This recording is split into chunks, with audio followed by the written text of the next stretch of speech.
Welcome to the video on creating a file structure for your labs.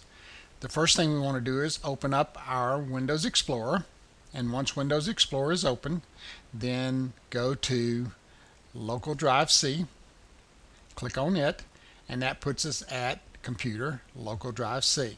Next thing we want to do is go to File and say New Folder, and we want to create a folder for our particular course. We'll call it here Course 1, but I would name it whatever the appropriate course number was. Then you can click in any space here to accept that name or press enter.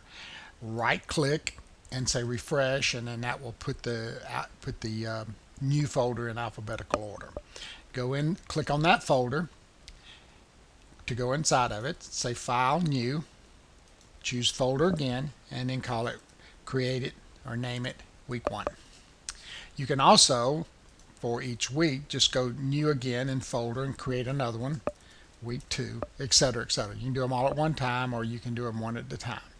Now, go inside of the Week 1 folder, create a new folder, say File, New, Folder, and call it something like W1L1 to reflect Week 1 Lab 1, and then click or press enter to accept it. You can create a new folder now for the next lab, which would be called W1L2, all reference to Week 1 Lab 2.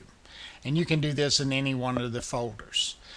For example, you could go back here to Week 2 and then here create another file, New, but this time call it W2L1 for Week 2 Lab 1. Alright, so that takes care of creating all of the folders that you would need, and you do them one at a time as you need them each week. This concludes the video on creating a file structure for your labs.